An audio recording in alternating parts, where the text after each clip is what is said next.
This is a wide range of prototypes. It's kind of interesting. I see 6 of them here.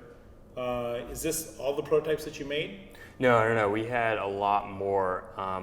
So this is our final product, and even though this is the first one that I brought here today, in reality we had 20 or so more before this that were lower resolution that really led us up from this point on. When we first started off, we chose to work with materials that were cheap and also very easy to manipulate. So you mentioned paper, we also used wood, and those are materials that you can manipulate and attach and combine together in a very easy fashion. And that's great for that very early stage because the questions you're trying to answer, they're very basic questions, and you want to be able to move through them quickly. It's not a great idea to jump right into 3D printing prototypes because that's a process that takes a lot of design work on the computer, and actually 3D printing it is time consuming and an expensive process. So when you have a lot of these earlier questions you want to answer early on in the project, you want to work with materials that are easy to work with, that are cheap. You also don't want to spend too much time on your prototypes because you tend to get really attached to them. Like the early prototypes, you're just iterating quickly, so you make it and you throw it away and you make another one.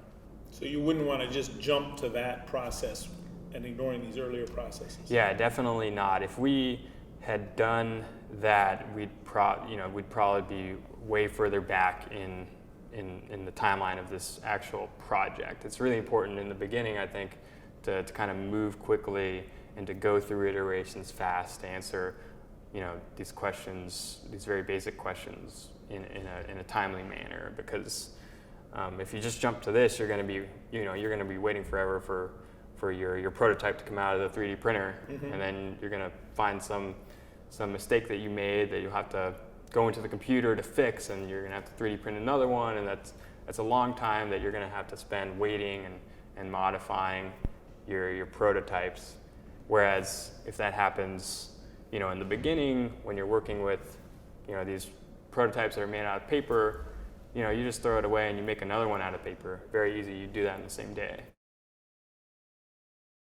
So at this end, these prototypes are pretty well developed, and as you mentioned, it takes expensive machines and longer processes.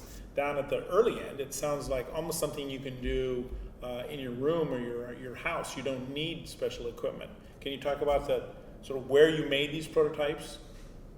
Yeah, so like you said, a lot of the earlier ones don't require heavy machinery or expensive equipment, and so a lot of the ones made out of paper, foam cord, cardboard, I just made at home because you can do that anywhere. You just need the material and hot glue gun or something, and you're set. With these 3D printed prototypes, I guess take a step back with prototypes that are made out of wood. That's also something you can do at home, but you do need some equipment for that. So I made most of the prototypes that were made out of wood here at the product realization lab in the wood shop, because you need equipment like bandsaw, sanders, stuff like that.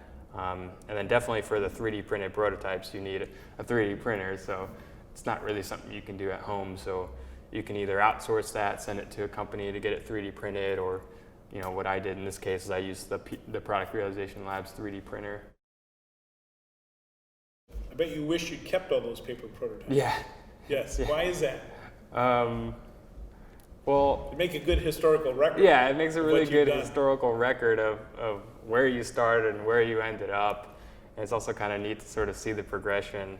Also for intellectual property purposes, kind of a good idea to at least document all your prototypes. So the ones that I don't have with me here today, I do have pictures and stuff of them. So.